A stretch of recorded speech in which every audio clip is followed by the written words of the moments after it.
Bom dia, pessoal. Mais um chimarrão com a Tati e com o João. Sejam muito bem-vindos ao nosso encontro matinal. Hoje resolvemos fazer mais cedo. Às 7 da manhã era às 8, agora vai ser, hoje pelo menos vai ser às 7 da manhã. E a gente estava falando, quando mudou o horário, sobre os ritmos. Hoje a gente vai falar um pouco sobre como... O efeito Dunning-Kruger é uma das coisas que a gente quer falar. Não sei se o pessoal já ouviu falar o que é. E vamos falar sobre crenças, porque a nossa experiência de trabalhar com populações em diferentes projetos e com diferentes pessoas é que a gente encontra diversas crenças, né? Você encontra um contexto cultural nas pessoas que envolvem as suas crenças. E essas crenças são limitantes ou são libertadoras. Então, várias vezes a gente não avança com uma ideia, porque dentro da crença, daquele contexto, daquelas pessoas, aquela crença, não, aquela forma de trabalhar, encontra alguma crença delas que é limitante para aquela nova ideia. Então, a gente vai falar um pouco disso, porque na realidade tudo isso tem uma aplicação muito prática na vida. Para a gente conseguir realizar o que a gente quer, fazer o que a gente precisa enxergar no que a gente acredita ou não, e o quanto essas crenças estão nos limitando ou nos libertando. Então esse é o nosso assunto de hoje e vamos dar alguns exemplos de como a gente viveu isso, né, na prática, na aplicação de projetos de permacultura e na vida também. Então sejam muito bem-vindos.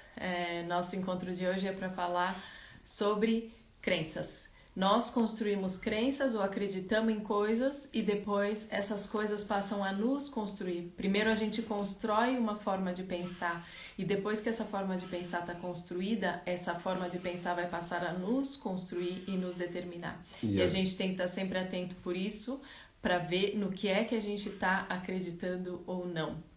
E é comum, às vezes, uma comunidade inteira, ou uma região inteira, ou até um país inteiro tem uma determinada crença e segue sob aquela crença, acredita daquela forma e não muda a partir dessa crença. E isso é bem comum em várias instâncias, em vários lugares. A gente já participou de vários projetos e se a gente entender o porquê que uma empresa às vezes contrata um consultor externo, porque essa só pela expressão de trazer um consultor externo, ou seja, alguém de fora, para olhar e analisar o seu espaço, sua empresa, sua fazenda, seja o que for, né? Ou até mesmo alguém que contrata um psicólogo ou qualquer coisa. Por quê? Porque a pessoa vai vir com outro olhar, ela vai olhar de um outro prisma, ela vai olhar com outros olhos. Porque aí, quando a pessoa entra para fazer uma consultoria de uma empresa ou de uma situação, ela não está relacionada com as tramas e entranhas que tem da briguinha do gerente, do não sei do quem, do não sei quanto, que aconteceu isso, ou seja, ela não tem esse processo, ela não está ligada a esses processos. Então ela consegue fazer uma leitura mais fria daquela situação, ela faz uma leitura muito mais linear, muito mais correta daquilo. E a gente usa muito a expressão leitura, a leitura da paisagem urbana, a leitura da paisagem rural, né?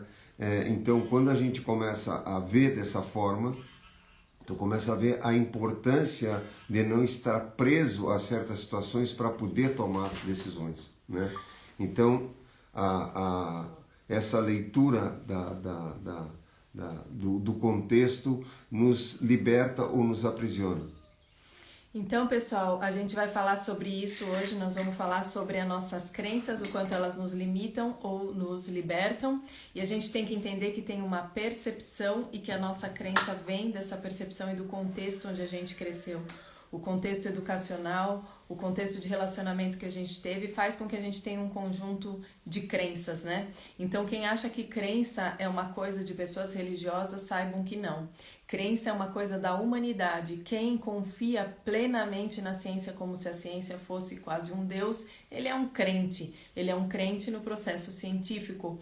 Quem não crê em nada, ele é um crente. Ele crê que nada é que pode dar a solução. Então a gente tem que entender que as crenças são parte básica da existência da humanidade. Todo mundo é crente em alguma coisa, todo mundo crê em alguma coisa. Não é só quem é religioso, quem crê na ciência, quem crê na educação, quem crê numa pessoa que ela confia e tira daí as suas bases para agir. No entanto, o que a gente vai ver é que isso não é um processo muito racional. Isso é um processo muito mais emocional do que racional.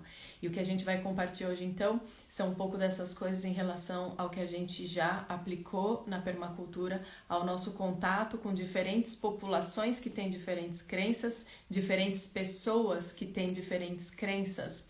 Tem um exemplo muito simples que a gente pode dar, por exemplo, consórcios de verduras. A gente ensinou isso na Semana de Agricultura Orgânica, ensina isso nos cursos, tem muitos estudos que mostram isso, tem muitas experiências que mostram essas relações entre as plantas, de plantas companheiras e plantas que são antagônicas, plantas que não crescem tão bem juntas. E uma vez a gente encontrou uma pessoa que ele não acreditava que se pudesse plantar as plantas juntas. Ele achava que cada canteiro tinha que ser só de uma coisa. O de alface tinha que ser de alface, o de cenoura tinha que ser de cenoura, que não podia se misturar as plantas. E era uma crença aquilo, não era baseado num conhecimento ou numa experiência ou numa investigação da qual ele tivesse tirado aquela conclusão. Ele só ouviu aquilo uma vez, há muito tempo atrás na vida dele, e aquilo se tornou uma crença interior dele de como plantar. Como que eu devo plantar? E aquilo foi a vida dele toda e ele sempre plantou cada planta num canteiro. E quando a gente falou, olha, você pode consorciar, você vai otimizar o seu espaço, as plantas vão crescer melhor. Para ele aquilo foi um choque, uma coisa tão grande que foi difícil ele continuar, ele se relacionar com a gente, porque nós estávamos falando de algo, de uma crença que para ele era muito forte, a de que cada planta só podia estar num canteiro. Então o que a gente pode ver? Não é só no campo filosófico, religioso, psíquico, mas é na vida prática, muito prática, que as crenças que a gente tem nos limitam. E se a gente pensar no Brasil como nação, qual é a crença? A crença é que a gente não é capaz. Existe uma crença de que o que é bom é importado. A crença é que nós não temos, a crença é que nós não sabemos e que nós não fizemos, né? Então, se é uma coisa boa, já o exemplo que o cara dá para a NASA, né? Se alguém faz uma coisa boa, esse cara tem que ir para a NASA, ou seja, toda a nossa referência, a nossa crença de referência é a partir do outro, ou seja, de alguém de fora que vai trazer alguma coisa para nós. Nós temos uma crença estabelecida no país. E chegou o ponto, né, que na verdade nós não temos uma fábrica de carro, nós não temos uma fábrica de trator, nós não temos uma fábrica da maioria das máquinas, né? E aí de repente tu vê um carro de uma marca tal, diz assim, produto nacional, né? E na verdade é uma mentira e a gente acredita que aquilo é verdade, ou seja, as fábricas do Brasil são todas de outros países, ou seja, todas as que houveram, como o CBT, que era a Companhia Brasileira de Tratores, como o FNME, todas essas coisas, primeiro que do imaginário das pessoas já sumiu, as pessoas já nem lembram mais, né? E essas coisas que houveram um dia foram mortas, a gente matou, porque a gente tem uma crença de que aqui não dá para ser feito, né? Se alguém está fazendo alguma coisa aqui, não é bom. E o brasileiro nunca promove o próprio brasileiro, já viram isso? Não tem, porque nós temos uma crença que daqui é bom. O filme nacional não é bom, já ouviram isso 1000 vezes, né? Então isso é uma crença, a gente começa a colocar daquela maneira e no momento que você acredita em algo, tu começa a reproduzir esse algo, né? E mesmo que esse algo seja ruim, mas você tem uma crença disso e você segue a partir dessa crença. Então são fenômenos, né, como a Tati colocou, ou eu crio um processo onde esse processo vem a favor das minhas ações, ou eu crio alguma coisa que acaba limitando todas as minhas ações. E esse é o problema, né? A pessoa tem uma crença naquilo. Ela acha que ela nasceu pobre, ela vai morrer pobre até o fim do mundo. Qualquer ação que tu vai tentar fazer para melhorar ela vai dizer, não, mas isso é assim mesmo, eu sou assim mesmo, a minha vida é assim, meu pai já era assim, o avô, o tataravô, não sei o que, não sei quanto, né? E é comum, por exemplo, a gente que trabalha com agricultura, encontra as pessoas, vai fazer consultoria, e eles, não, mas eu sempre fiz assim, meu pai fazia assim, meu avô fazia assim, eu digo, todos fizeram errado, né? Você segue fazendo um erro, cometendo o mesmo erro que as pessoas todas fizeram, está na família um erro, tem uma crença que aquilo é feito daquela forma, né? Então, o quanto a gente se aprisiona a partir dessas crenças, o cara acha, né, que tem que botar uma roupa de marca, porque aquilo ali é que vai dar um status para ele. Então eu estou sempre colocando uma crença em relação a essas coisas, né? E isso está nos prendendo. Então, quanto a gente está refletindo sobre isso para poder dar um salto na nossa vida? Então, o que a gente tem que entender? Que como a gente é impossível, talvez não para alguns seres, mas para a grande maioria de nós, a gente não ter alguma crença, algum tipo de crença, né? Que nem alguém colocou ali, toda crença é detonadora. Isso é uma crença, de que toda crença é detonadora. Eu creio de que crer detona. Então, o que a gente pode fazer? Ser mais inteligente nas nossas próprias crenças. Nós podemos construir o que é que a gente acredita, porque depois no dia a dia, essas coisas que a gente acredita vão nos construir. Então esse exemplo que o João está dando, como a gente tem no Brasil um pouco um arquétipo, quem falava disso de uma maneira, eu até indico esse livro, O Turista Aprendiz, do Mário de Andrade. Ele falava do complexo de inferioridade em escala nacional, como é que esse complexo de inferioridade se manifestava no país. Então, isso que a gente sempre da Europa é bom, dos Estados Unidos é bom, e isso é um tipo de crença que a gente tem, como o João falou, que faz o quê? Determina certas coisas na nossa vida. Certas coisas não, na verdade determina por que a gente é assim, por que como país, né? Por que nós somos assim. Não só essa crença, mas o conjunto de crenças da nação, do povo da nação, determina esse país. Então, assim como o Mário de Andrade dizia que a gente tinha esse complexo de inferioridade, que a gente estava sempre se subcolocando em relação a outros países, não a todos, né? Mas, por exemplo, quando o brasileiro fala em Europa e Estados Unidos, ele sempre acha que o que é europeu e Estados Unidos é melhor do que o que é brasileiro. E isso determina uma série de ações. Se a gente pensar do ponto de vista estadunidense, se a gente for olhar para os Estados Unidos, o que eles estão o tempo todo, o que eles sentem o tempo todo? Que eles vivem no melhor país do mundo, que o país deles é o melhor do mundo, que não existe nação mais maravilhosa, que todo mundo devia viver como os americanos porque eles são muito bons. E isso é uma crença deles, que eles agem a partir dela. E essa crença constrói eles também.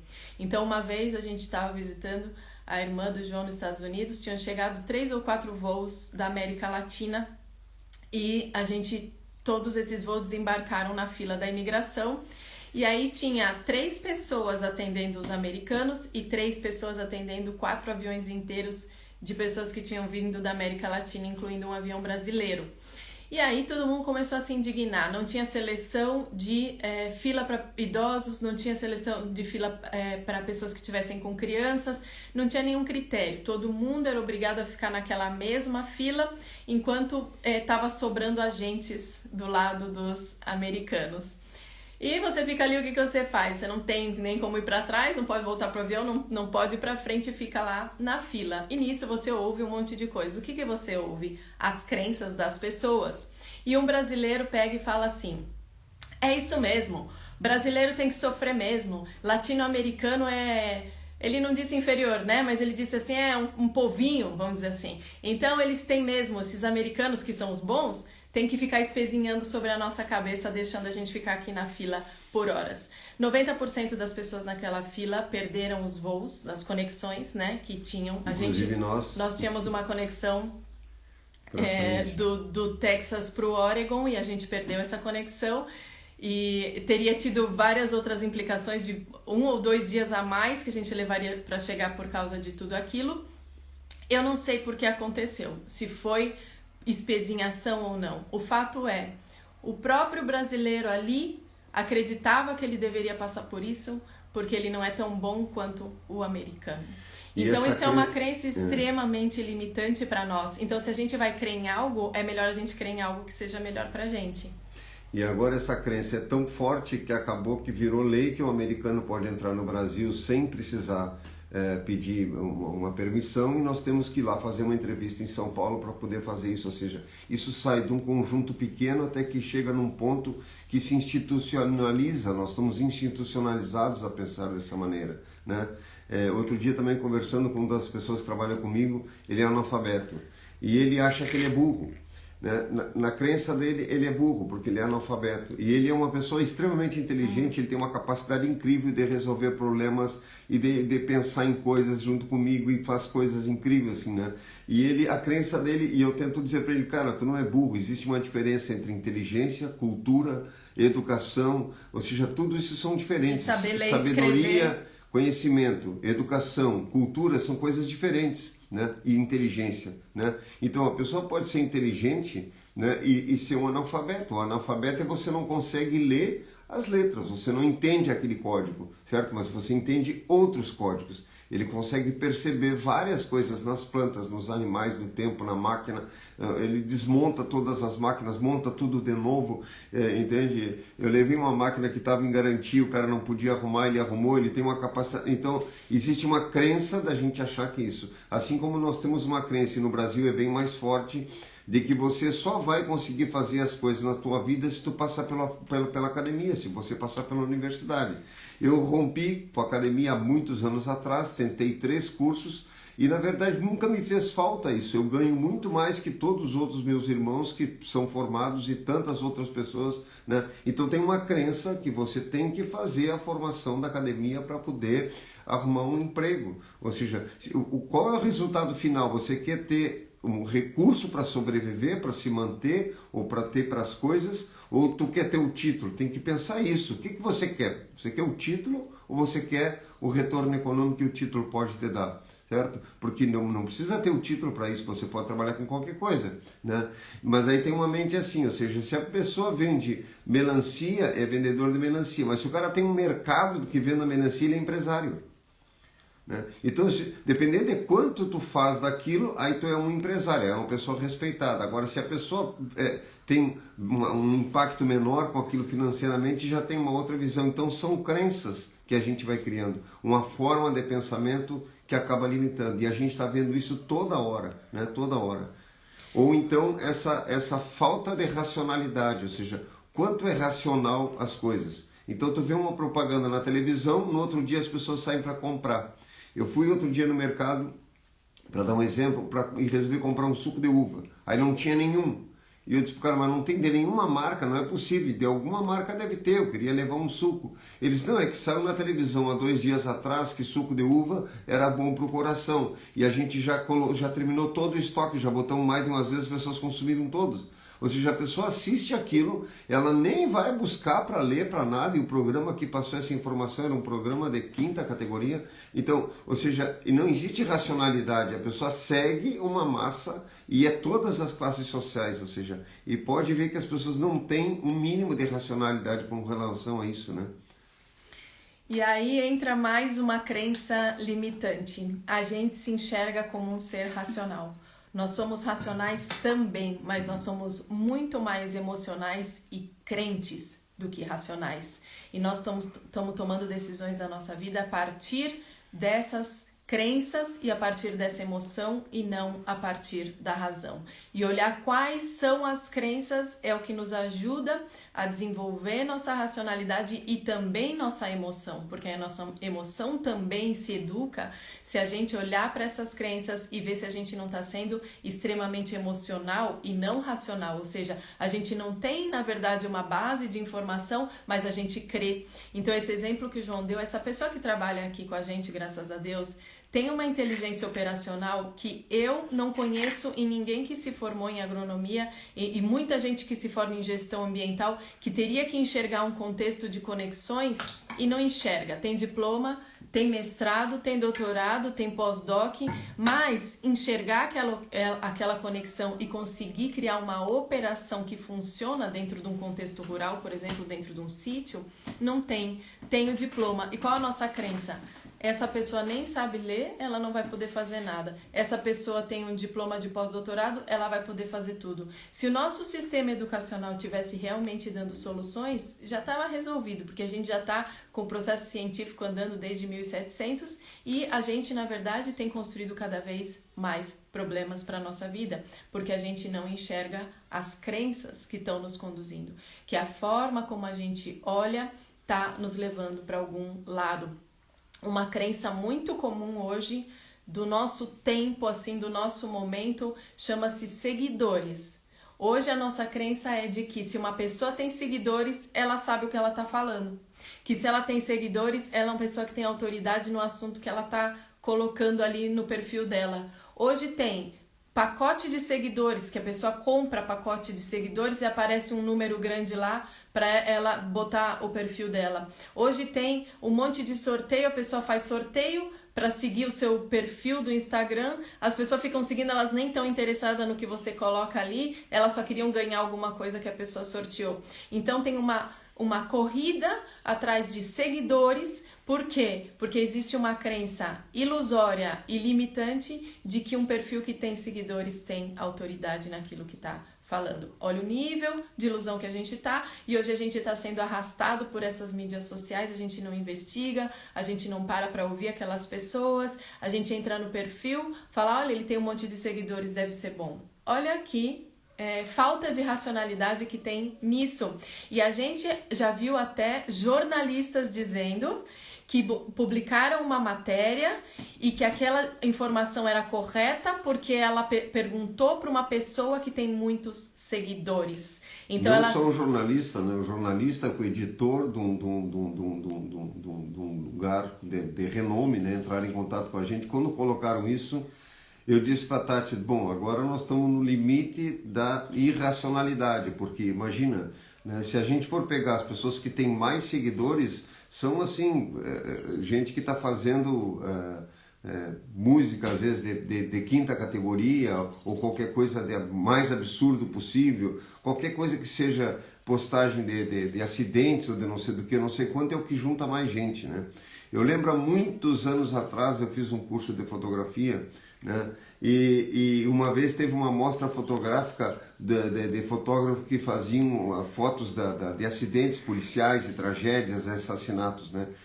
Aquilo foi o que mais juntou gente para assistir do que todas as outras mostras fotográficas que tinham arte ou qualquer coisa assim. Por quê? Porque as pessoas, quando abrem o jornal, elas procuram ver futebol, mulher pelada e assassinatos, coisa dessa natureza. Ou seja, isso é que junta mais gente. Então eu vou tirar base por isso. Ou seja, então eu vou montar um jornal que só fale de mulher nua, de futebol e de assassinato, certo? Então isso é bom? Não. Né? Então a gente tem uma crença de que mais seguidores são pessoas assim, né? E aí tem um outro fator que a gente falou no início, que é o efeito Dunning-Kruger, que são pessoas, né, que aprendem isso e a partir desse pouco que aprenderam, em seguida resolvem falar daquilo ou da aula daquilo. A gente já assistiu 1000 vezes aqui.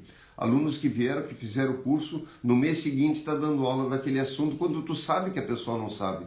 Porque a gente vem estudando há anos aquele assunto para poder fazer uma exposição sobre aquele assunto, tem pesquisado aquilo. Aí ele pega uma parte que você ouviu, ele entendeu aquela parte que você ouviu e a partir daquilo ele acha que a partir daquela parte ele sabe o todo com relação àquilo. Só que tem uma diferença, é a experiência para poder ter falado daquilo, ou seja, eu pego uma informação, estudo aquela informação, pesquiso, aí eu aplico aquela informação, depois que eu apliquei aquela informação, então eu tenho uma experiência, porque eu vou ver o que deu errado, o que deu certo, tem uma trajetória de vida em cima daquilo, então em cima daquela experiência eu falo. E às vezes a gente termina de fazer uma palestra ou um curso, o pessoal quer a apresentação que você fez. Só que ali eu coloquei algumas fotos e aquelas fotos para eu lembrar de algumas coisas e eu falo sobre aquilo, ou seja, desenvolvo um assunto a partir de uma foto que eu fiz de um trabalho que a gente realizou, entende? E às vezes o pessoal não se dá conta disso. Aí ele pega aquilo e fala um pouco sobre aquele tema e acha que sabe. E a quantidade de pessoas que tem hoje dando curso e falando coisas a partir de coisas que não sabem é o que a gente chama de efeito Dunning-Kruger. Procurem na internet o que é efeito Dunning-Kruger e vocês vão ver que já tem estudos inclusive sobre isso, porque isso é no mundo inteiro, agora no Brasil virou uma febre. Imagina, as pessoas aprendem yoga assim, de curso de fim de semana e querem dar aula de yoga, por exemplo, que é uma coisa extremamente profunda. A permacultura é um tema transversal, interdisciplinar, envolve várias coisas. Você tem que entender de água, tem que entender de agricultura, tem que entender de construção, você tem que entender dos animais, das plantas, conseguir fazer essas conexões entre tudo isso. Eu só com sementes mexo desde 1983, o cara termina um curso contigo de 10 dias e no mês seguinte ele quer dar aula daquilo. A gente fica olhando assim, não, mas como? Essa pessoa estava ontem conosco aqui, agora montou um blog e está falando dessas coisas. Sobre o que ele está falando? Ele está repetindo algo que ele aprendeu. não é a mesma coisa de você ter experimentado algo, organizado uma informação para passar lá para frente. Então a gente tem que ter cuidado com isso, porque tem várias coisas na internet que são completamente absurdas. Outro dia agora eu vi alguém falando de milho de inverno, ou seja, milho é uma planta de verão. Entende? Então tem coisas que são completamente absurdas. Quando você vê, tem uma lista de pessoas debatendo, dizendo, não, mas eu acho isso, eu acho aquilo, que é uma coisa assim que não tem racionalidade nenhuma, e está cheio disso, né? Isso é o efeito Dunning-Kruger. A pessoa não sabe, acha que sabe e fala sobre aquilo. O que esse estudo mostra, que é muito interessante, lembrando as palavras do sábio que diz, só sei que nada sei, porque quanto mais ele estuda, mais ele vê quanto tem para conhecer. Esse é o sábio. E esse estudo mostra justamente isso, que as pessoas que realmente estavam dando soluções, que eram capazes, elas se avaliavam de uma forma correta. Ela dizia, bom, eu tenho tal conhecimento e tal conhecimento eu não tenho. Ela se avaliava de acordo com o conhecimento que de fato ela tinha. Enquanto que as pessoas que sofrem do efeito Dunning-Kruger, elas sempre se superavaliavam. Então elas diziam assim, eu sei isso, eu posso fazer aquilo, e quando era feita uma avaliação e um teste prático, se a pessoa realmente conseguia dar soluções, se realmente existia aquela inteligência, a pessoa estava abaixo daquilo, ou seja, ela estava se colocando como dentro de uma capacidade sem poder realmente fazer aquilo. Então, uma coisa é a gente crer, de novo entrando na questão da crença, que sim, é verdade, nós somos capazes de aprender, nós somos capazes de melhorar, mas para isso a gente precisa enxergar o ponto onde a gente está, a gente precisa enxergar as coisas que a gente não sabe. Então, o que a gente sabe sempre vai ter o que melhorar. Do que a gente não sabe, sempre vai ter o que aprender. Quando a gente não enxerga que tem essas crenças e que precisa sempre estar observando isso, a gente vai acabar sofrendo desse efeito. E esse efeito é limitante porque ele te engessa na crença que você já tem. Você crê que você já sabe e aí você não consegue aprender mais a partir daquele ponto. Então, a gente tem um monte de crenças, queira ou não, por mais científico, aliás, os loucos pela ciência são dos mais crentes que tem, né? Criticam as pessoas que têm fé, mas eles são que têm a fé, só que em outra coisa. Em vez de ter a fé em Deus, eles têm a fé na ciência, eles têm a fé na tecnologia. Continua sendo uma questão de crença, do que você acredita ou do que você não acredita. E a gente entendendo isso, pode pelo menos criar, trabalhar crenças mais produtivas. Então, trabalhar a autoconfiança a partir de uma posição real, ou seja, eu sei tal coisa, mas tal coisa eu não sei. Então eu vou aprender essa tal coisa e aí você vai melhorando e criando segurança real, segurança interna e verdadeira. Então tem um outro exemplo muito engraçado. Quer falar? Não. Uma pessoa estava me contando que foi num congresso científico, mas aí para quebrar o gelo, porque o povo da ciência é muito cabeção, assim, né? Chamaram a pessoa que se apresentou como especialista de felicidade. Como o pessoal da ciência é um pouco quadrado, eles olharam lá que a pessoa tinha estudado isso, estudado aquilo e chamaram a pessoa para dar palestra. E o tal do especialista em felicidade deixou o público realmente atônito, porque ele subiu no palco e disse que ele era especialista em infelicidade, porque ele tinha lido todos os livros que falavam sobre felicidade, mas que ele sabia que não era só ler livros que fazia a pessoa ser um especialista em felicidade.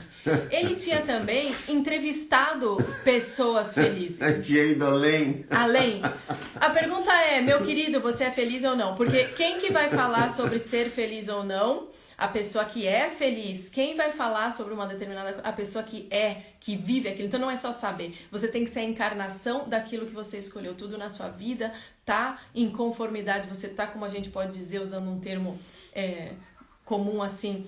alinhado com o seu propósito, ou seja, a sua mente, o que você fala, a sua vida está alinhado com aquilo que você decidiu fazer. Então a gente está vivendo isso. O que a gente faz? A gente chega numa casa e tem um papagaio falando alguma coisa muito inteligente e você não vê que aquilo é um papagaio que repete. Então, em vez de você pegar e procurar o dono da casa, que é quem fica falando aquelas coisas inteligentes que o papagaio repete, você fica tentando conversar com o papagaio. Aí compartilha o papagaio, né?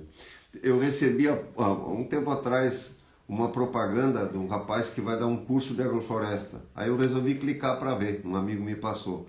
E aí o rapaz começa falando que a agrofloresta é um sistema novo de produção de alimento. Eu quando olhei aquilo já tive que parar de assistir, porque, ou seja, a pessoa vai dar um curso sobre aquilo e inicia falando que aquilo é um método novo. A agrofloresta é um dos sistemas mais antigos de produção de alimento. Os índios da Amazônia estão há 16 mil anos na Amazônia praticando agrofloresta. A agrofloresta é um dos sistemas mais antigos, vem antes dos sistemas de produção de grão. Ou seja, e aí a pessoa abre a fala falando disso. E depois ele pega e diz que já fez 15 mil metros de sistemas agroflorestais. 15 mil metros, ou seja, é 1,5 hectares. Ou seja, só o trabalho que a gente fez no Instituto Terra são 650 hectares. Então as pessoas não têm nem dimensão, nem ideia do que estão falando, e tem uma tropa que segue atrás de uma pessoa dessas que vai não sei o quê. Ou seja, é um nível de desinformação tão grande, mas tão grande, que chega a ser cômico. E o amigo que me passou isso, me passou como uma coisa de comédia, né? E essas pessoas estão fazendo, dando curso em tudo que é lugar.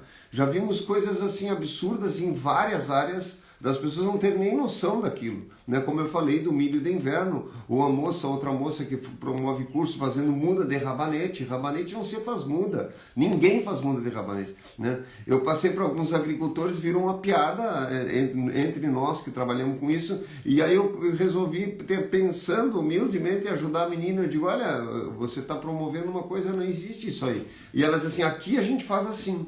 Quer dizer, nem para ver assim, não, quem é que está me dizendo isso, né? Qual é a pessoa que está me falando isso, né? Porque eu mexo com sementes desde 83, são 3 décadas fazendo isso, né?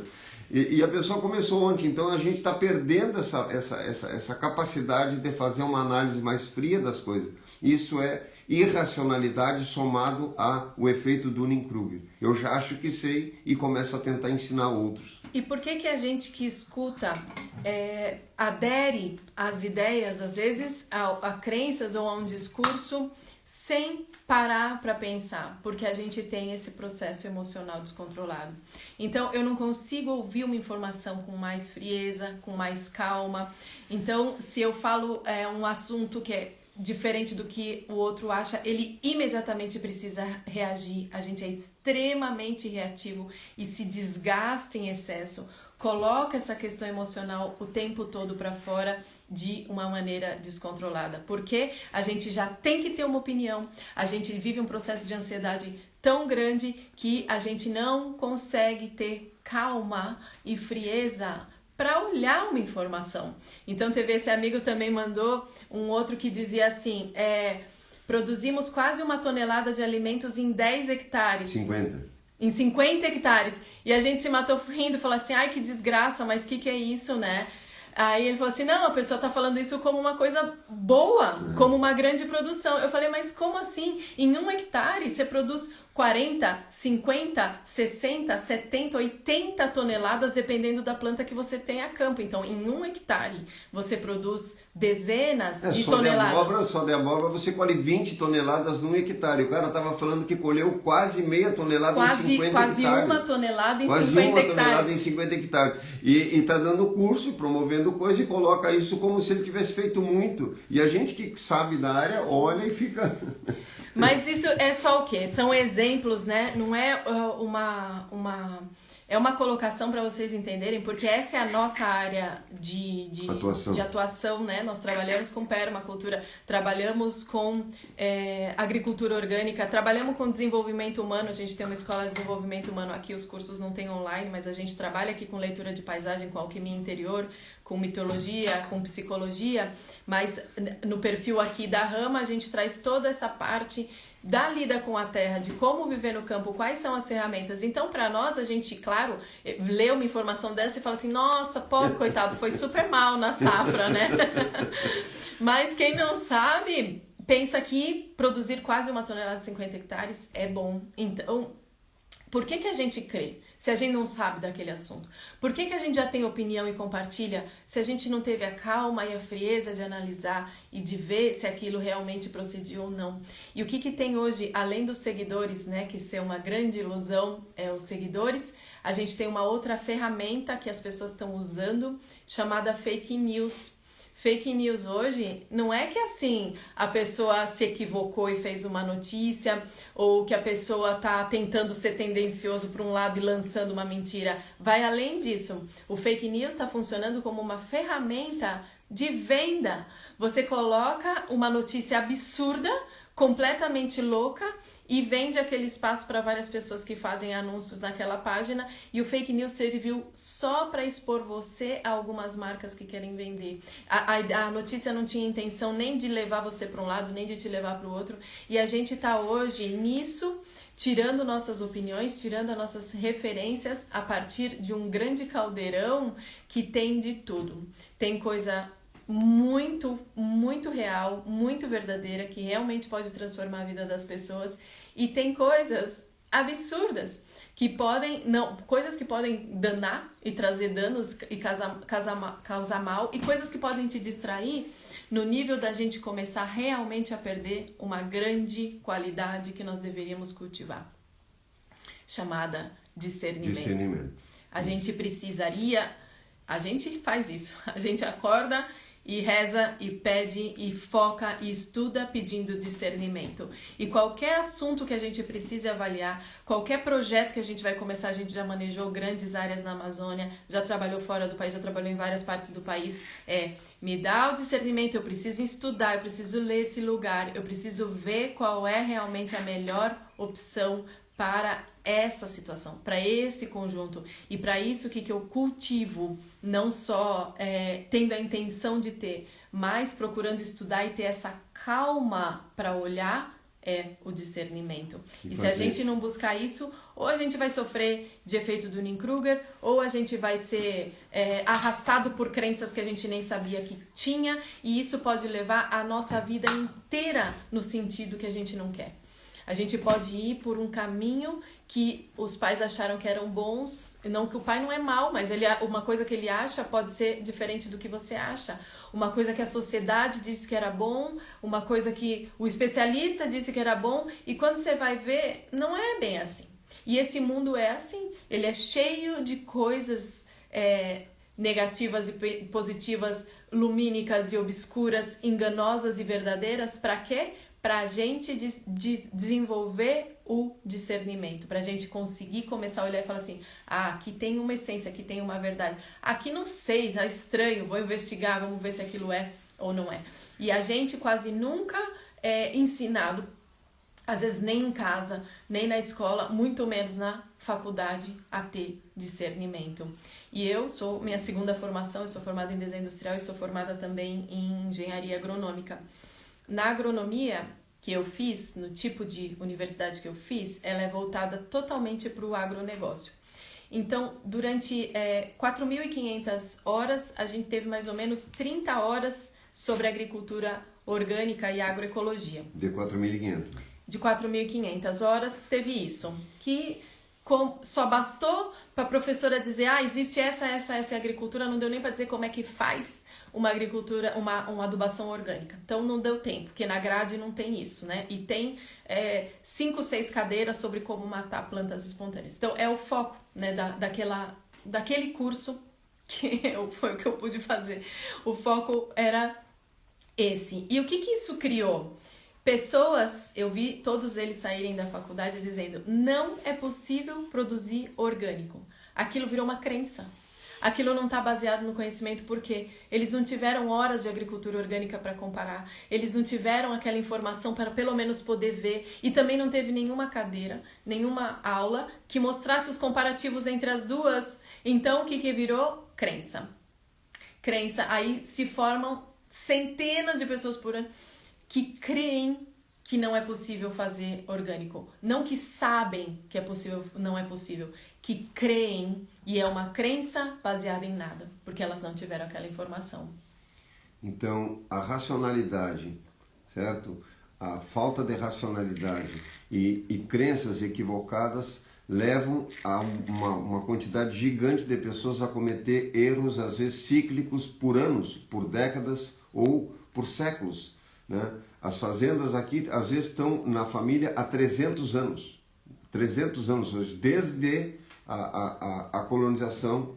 Então, se tu fores ver, os erros que eles cometem são os mesmos. Aquilo segue de uma família para outra cometendo os mesmos erros. E aí imagina você chegar num ambiente e dizer, olha, se você mudar essa forma de fazer, vai ter outro resultado, né? E aí não tem como a pessoa mudar aquilo, porque aquilo está uma crença, né? E aí a gente começa a ver o quanto isso nos aprisiona, o quanto isso não permite que a gente dê um salto que faça uma mudança.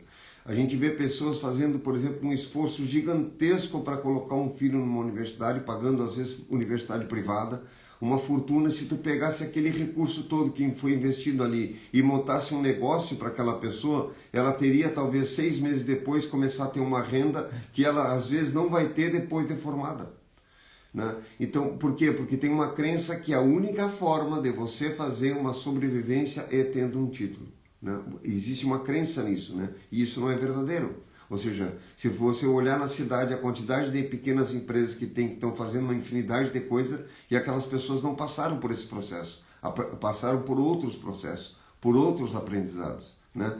E a gente está com uma crença de que esse é o formato, a capacidade que a gente tem para fazer uma leitura diferente das coisas, né? Na outra live a gente falou da diversidade de alimentos, etc. Então, quanto mais eu tenho um pensamento mais liberto, mais eu consigo fazer uma leitura mais apurada sobre as coisas. Como a Tati falou, da gente ir para as comunidades para ver como é que está acontecendo isso ou aquilo, para tomar decisões. Então, eu preciso falar com as pessoas que estão no lugar, fazer essa leitura, ouvir essas pessoas, mas eu não posso aderir à crença deles. Eu tenho que conseguir ver de uma forma diferente. E nem tão pouco aderir à minha crença, né? Como eu tenho dito para as pessoas, por exemplo, eu vou fazer trabalho na Amazônia, como a gente passou 5 anos agora, o ambiente onde eu moro, perto da Amazônia, é completamente diferente, totalmente, não é parecido de forma alguma. Então, quando eu me desloco para lá, eu tenho que fazer uma leitura de lá, daquele lugar. Eu não posso carregar comigo a carga das coisas do meu lugar. Eu preciso conseguir desbloquear isso para fazer essa leitura diferente. E a gente usa a imagem do rinoceronte pintor, porque o rinoceronte tem um chifre na frente. Então, tudo que ele enxerga com esse chifre. Então, quando ele pinta a paisagem tem um chifre, porque ele vê assim. Então, a gente tem falado isso por causa dessa coisa toda da agrofloresta, que todo mundo fala em agrofloresta. Então, todo mundo acha que a única forma de fazer as coisas é botando árvore. E as pessoas querem botar árvore em tudo que é lugar. E às vezes não é uma boa solução. Às vezes a solução é outra. É trabalhar de uma outra forma. Mas aí começa o rinoceronte pintor. Eu começo a achar que a forma é aquela. Mesmo que eu não entenda, eu nunca pesquisei, mas eu ouvi falar, né? Então tudo é assim, eu ouvi falar que a vacina funciona, eu ouvi falar que a vacina não funciona. Se você ouviu falar, mas quem disse?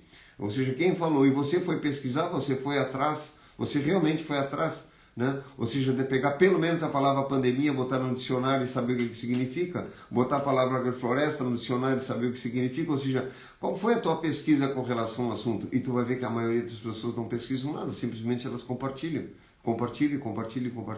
né?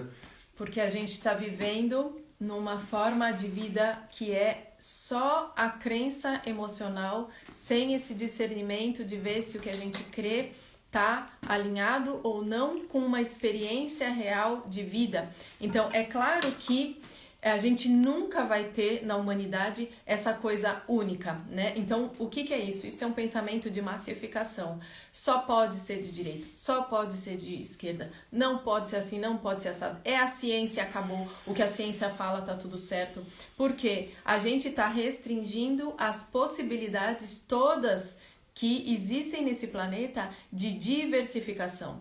E a gente pode dar resposta quando tem essa mente diversa. Por quê? E cada um tem uma perspectiva.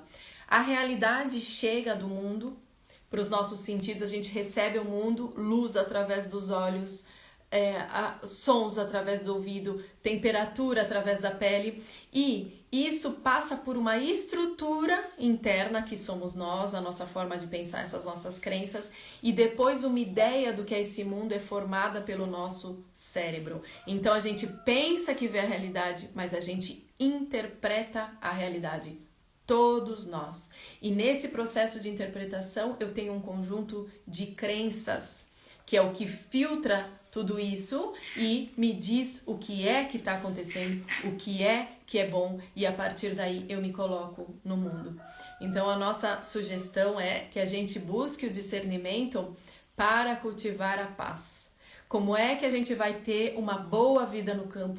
Como é que a gente vai aplicar bem a permacultura? Como é que a gente vai realizar as nossas aspirações, os nossos sonhos, as nossas vontades dentro de um mundo tão diverso, se a gente compreender qual é essa nossa estrutura, que é feita também de crenças, e aonde ela está nos levando? Porque, voltando ao início, nós construímos essa estrutura, nós construímos essa crença, e depois que ela está construída, ela nos constrói.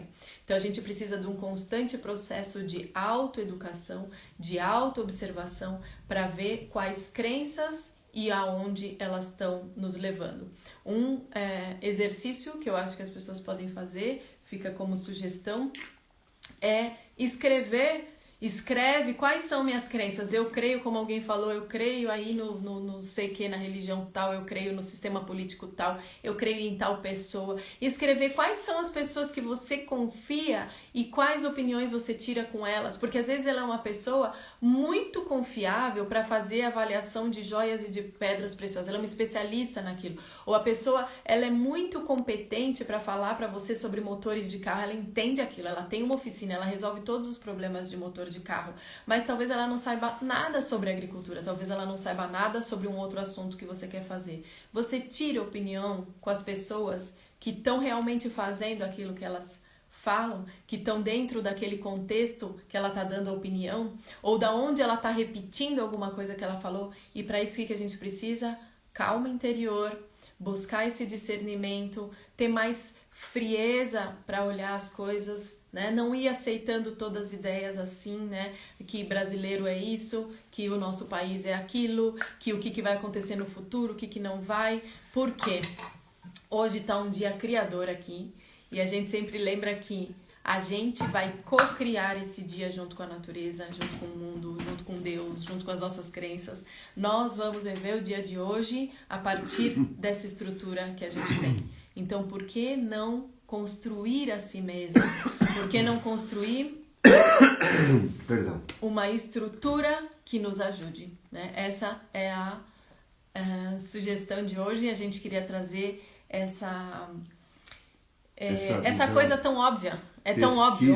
Pesquise, analise, né? Veja com profundidade as coisas, pesquise, analise, porque o mais comum é as pessoas compartilharem sem estudar aquilo. É o comum, a pessoa recebe uma coisa e passa para frente, né? Sem ir a fundo para saber se aquilo é verdadeiro ou não, minimamente, né? Por isso que a gente tem falado aqui, mostrado livros nos cursos e coisa, porque os livros ainda é uma fonte um pouco mais segura do que está na internet, né? Então, é uma dica, né, para que as pessoas deem uma pesquisada antes de compartilhar, né? Tentem sair um pouco dessas crenças que estão sendo postas, né? E seguidores também não quer dizer que a pessoa é sabedora. Eu, por exemplo, tenho vários seguidores aqui, minhas galinhas seguem quando eu vou dar comida para elas, os cavalos seguem quando eu vou dar comida para eles, os cachorros também me seguem quando eu vou dar comida para eles. Esses são meus seguidores. Agora, se outra pessoa oferecer comida, eles vão seguir essa outra pessoa. Então, também não posso confiar muito nesses seguidores, certo? Então, a gente é melhor não dar bola muito para isso, né? E levar mais a sério uma pesquisa mais séria com relação às coisas, tá bem, pessoal? E quando a gente está empolgado, entusiasmado, e entusiasmo significa que tem Deus dentro. Uhum. O que a gente tem que lembrar? Que nada mais importante do que essa relação interna nossa, do que essa relação real com isso que a gente entende como Deus ou como uma força superior. Porque quando eu pego isso, eu estou muito empolgado. Vou dar um exemplo, porque eu trabalho com psicologia também, tenho uma especialização em psicanálise junguiana, enfim, tem um foco um pouco assim por causa da escola de desenvolvimento. Eu sou o cliente dela. Então, a pessoa fica muito empolgada porque ela descobriu uma terapia, certo? E aí ela tem que convencer todos os amigos dela, todo mundo dela, de que aquela terapia é a terapia correta. Que o que funciona é tal filosofia, que o que funciona é tal terapia. Mas o que acontece? Aquela terapia foi o veículo para aquela pessoa naquele momento. Ela mesma no futuro acaba às vezes abandonando aquela terapia. Abandonando não, ela percorre um caminho muito produtivo através daquilo e depois outras coisas são acrescentadas conforme a pessoa pode dar outros passos. Então a gente tem que entender que esse estado e tudo isso é a nossa própria riqueza, né? Essa empolgação, essa alegria, ou a gente descobrir que sabe outra coisa, antes de mais nada isso é para nós. E quando a gente vai se relacionar com o mundo, a gente tem que ver que os outros também têm as suas crenças, as suas estruturas. E é nisso que a gente entra em choque. E às vezes as pessoas estão falando a mesma coisa, e só que estão vendo por uma perspectiva diferente, com uma estrutura diferente. Então a gente queria trazer, na verdade, essa mensagem de paz, porque é véspera de Natal. A gente também tem essa questão do Natal. O Natal sempre esteve relacionado com as celebrações da luz, né? A luz crística é a maior luz que a gente tem no planeta, então a gente celebra isso, mas aqui no Hemisfério Sul, a data de se celebrar isso seria em junho, porque é quando tem o solstício de inverno e começa o crescimento da luz, o aumento da luz. Agora a gente está vivendo, aqui no Hemisfério Sul, o decrescimento da luz. Hoje, o dia vai ser mais escuro do que foi ontem, amanhã o dia vai ser mais escuro do que foi antes de ontem, do que foi hoje, e essa relação com a natureza traz para nós também coisas para a gente aprender e reformular nossas crenças, refazer a nossa estrutura. Por isso que o Papai Noel vem com aquele casacão de pele, senão ele viria de tanga, por exemplo. Pessoal, era isso. A gente ia falar meia hora de novo, falando 50 minutos. Nós construímos as estruturas, nós construímos as nossas crenças, nós ensinamos para os nossos filhos, para as pessoas que encontram conosco as crenças, e depois essas crenças nos constroem. Então vamos fazer uma estrutura que nos ajude, vamos fazer uma estrutura que nos auxilie, porque senão a gente vai só criar mais problema. Desculpa. Eu mesmo estou rindo do que eu estou falando. Papai Noel de tanga seria boa na praia. É que a gente copia tudo do Hemisfério Norte, como eu falei. Nós estamos copiando tudo do Hemisfério Norte nos outros países que é bom, e copiamos até isso, porque o Papai Noel para nós é a coisa mais absurda que tem, né? Porque o Papai Noel, ele é o homem do frio. O homem do frio que caçava para a noite de celebração da luz, que é a celebração do solstício de inverno, não de verão. E ele carneava o animal, né? Matava o animal, pegava aquela pele, se cobria com a pele, e do lado de fora da pele ficava aquele sangue, ficava aquela parte de sangue do animal, né? Então, esse é o Papai Noel, né? Vem disso. E a gente... Não era vegano. Não era vegano. E a gente dá esse Papai Noel para as crianças, inclusive para as crianças veganas, sem saber que é isso que tá por trás dessa história, sem saber que a gente está celebrando celebrações de inverno no verão. Exatamente. E tudo isso é essa falta de estudo e de visão de que a gente está o quê? Vivendo uma crença, que é porque nós somos os imigrantes. Eu sou descendente de japonês com italiano, é tudo do Hemisfério Norte. As culturas que vêm pra cá, né? O João é inglês com espanhol, com não sei o quê. Então, o que a gente passou por um processo de colonização que a gente trouxe essas culturas? Então, a gente tem, por 10 mil veios, seja a nossa família, seja a sociedade, seja a nossa história de 10 mil anos, nossa história de 500 anos, estruturas que nos criaram e que estão nos criando, e que a gente vai ter um dia criador co-criativo com essa estrutura. A gente não vai estar livre, a gente vai estar com as nossas crenças, com a nossa estrutura. Então a gente precisa olhar para isso, para fazer um dia melhor, para fazer um futuro melhor. Eu vou contar uma história para você sobre essas coisas assim. Eu fui no Pará, estava trabalhando lá em Santarém, eu e a Tati, aí um dia o pessoal me convidou para um almoço, aí eu fui na casa do pessoal, né? Um almoço muito lindo, tudo no meio das árvores, etc. Aí a pessoa diz assim, você quer beber alguma coisa? Na época eu bebia. Eu digo, o que você for beber. Eu digo, vamos tomar um vinho? Eu digo, vamos. Né? Tu é gaúcho, deve gostar de vinho. Eu digo, vamos tomar um vinho. Ela trouxe um vinho branco, né? Abriu, e eu fui provar o vinho. Eu digo, mas está quente. Ah, não, mas eu morei na França e vinho a gente toma a temperatura ambiente.